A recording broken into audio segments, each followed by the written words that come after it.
Good morning. Can you tell I just woke up? Brian got up before I did. But Oh wait, that's cursing in England, I guess. Oh, is it? I don't know. I don't know. I wasn't cursing. I was saying hi. Oh, okay. Sup? What's up? West Side. All right. Today for breakfast we have Bone broth. bone broth. And now, how do you feel? Because this is like your first time that you've done, you've been in ketosis, you've fasted, and now you're having bone broth. How do you actually feel this morning? I know that we started talking about it, but that's why we got the camera out. I had just a little bit of sustenance with my bone broth yesterday, just a little bit of bone to try it, a little bit of meat, but not much. It kept me full all day long, like ridiculous. I'm still not even hungry. I just wanted to try this. I could probably go most of the day without wanting anything. And vegan or vegan raw, I feel great those first few days, but I'm always so incredibly hungry. So this is really nice because I don't feel super great, but I just feel balanced. I feel level, and I'm not starving, which is awesome. So What did you say about your tummy and your tummy? my tummy seems a little sour on the broth I had yesterday. I'm gonna see if this is just pretty much beef. So I want to see how this is different than the mixed bone broth. It's settling pretty good right now, so I don't know.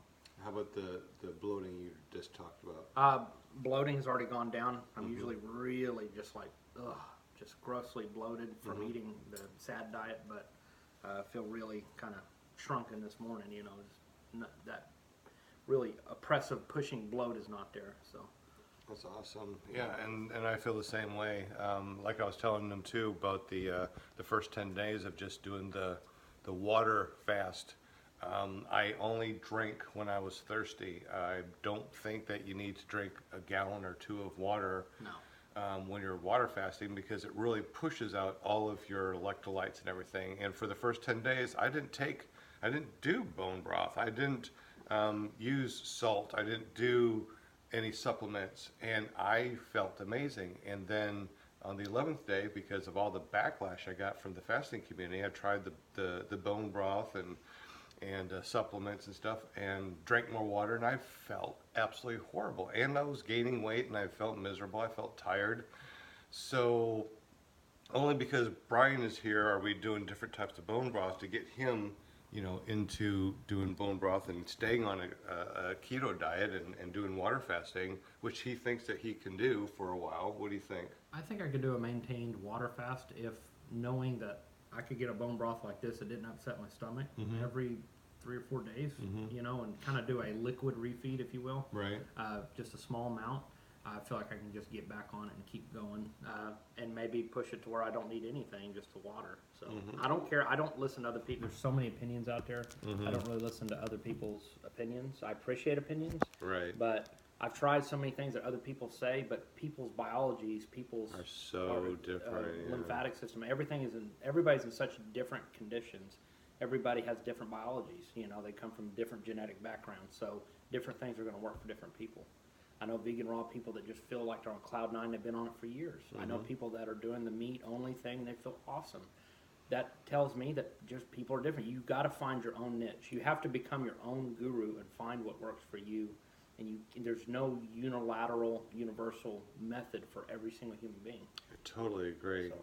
I totally agree, because when I was doing the vegan raw, I actually enjoyed it for a while, but then I started feeling hungry, and I felt like I needed something, and I was missing something, and my energy level went from super great to it just dropped. That's exactly what happened to me. I got down to 188 pounds from 250, 260 in 8 months, and I was like so ecstatic. But then after a while, I was so incredibly hungry all the time, and I just felt really, and I was eating a lot. I was gigantic Vitamixes full of fruit smoothies and I remember stuff. seeing that on your channel. And it just mentally and physically, I just started getting really exhausted and really hungry. Couldn't get satiated to save my life, and so And now you feel like you're satiated by just drinking some bone broth. yeah.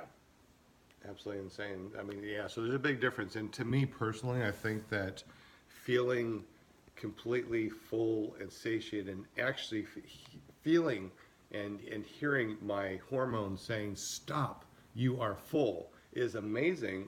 Because before, when I was just a sugar burner, I tell you what, I could eat and eat and eat and eat until my stomach was just this far out, and I wanted more, and I kept on eating until the food was up to here, and I just physically could not swallow, but I still felt like I was hungry. Yeah. And you had that too. I still have it. I'm battling sugar addiction like crazy.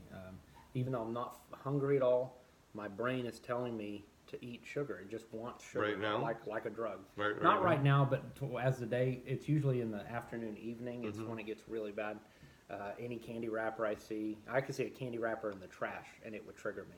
Wow. So, but I've also been out of that too. The vegan raw, some of these other things where I do it long term, you can break it, but you got to stay with. I think if you're addicted, it's like casual people that drink alcohol here and there, and they never really have a problem with it. Right. They can just keep drinking casually, and they don't have that problem. They're not alcoholics, but an alcoholic, biologically, they take a sip and they're done. Right. So they just have to do things differently. And I think sugar is exactly the same way. Oh I yeah, know we people know that sugar is. Oh, yeah. It's scientifically proven to be as or more addictive than cocaine in certain people. It's just it lights up your entire brain.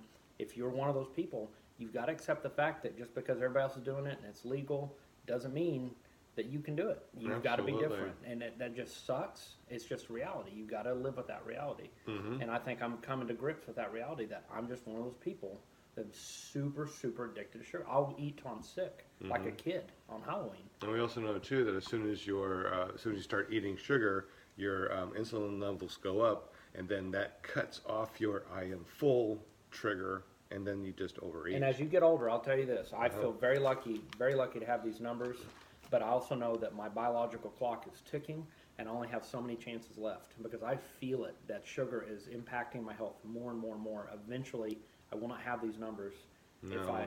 I'm 40, I'm still relatively young, but the damage I've done, I don't have many more chances. If I keep pounding in sugar time after time over the next few years, I will become insulin resistant. I have diabetes, heart failure, all kinds of health conditions in both sides of my family. My dad had a stroke at 53. My mom just had a stroke at 62. I don't have many chances. I'm overweight. I've been overweight almost my whole adult life and half of my childhood life. I don't have many chances. The damage has been done. I got to find something to reverse this damage and stay on it. Because if I keep yo-yoing off this, it's going to throw your lymphatic, your endocrine system. It's going to destroy your organs. Sugar is detrimental. It's not detrimental to people that can have a little Hershey Kiss here and there and they can control it. But for people like me that eat a Hershey Kiss and then a chocolate bar and then ice cream. Tell them about the that Dove where you said that you had that little chocolate and you put it on your tongue. Oh, yeah. Tell that story real quick. This was just the other night, and I had been off sugar for about a day or two. I've been really trying, but I had a weak moment. The sugar's all over my house because my family's kind of the same way.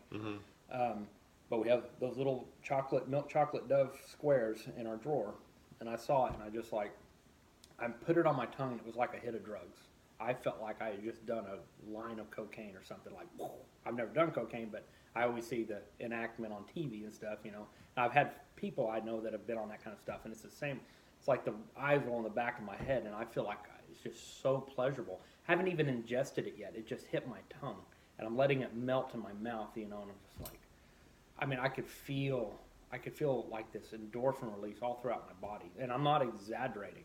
That's what it's like for me. It is. I've never been an alcoholic. I've never, I've smoked a little bit, but I've never been a smoker. I've never done drugs because I've had my drug. I don't think any drug could compare to eating chocolate for me. That's what it's like. That's all I think about when I'm on it. When my wife plans trips and stuff, I don't even think about the trip. I can't even focus on I don't care about the activities. I get kind of grumpy about it. I think, what restaurant are we going to go to? What fatty foods and sweets are we going to eat while we're there? And I try to map out where the restaurants are. I don't even care about the activities. What are we going to have for breakfast, lunch, and dinner? Does this hotel provide free breakfast? I'm that insane. That's what sugar does to me. And so it's taken me this long, and I've known it for a few years, but I didn't know how to break it. But it's taken me this long to realize that I'm going to have to do whatever it takes. And people demonize other people for exploring. Oh, that diet's stupid and this diet's stupid. But if all the information out there is a lie, or it's I did away with all this scientific study crap. Right. Oh, this science says this for vegans and this science says this for the meat eaters.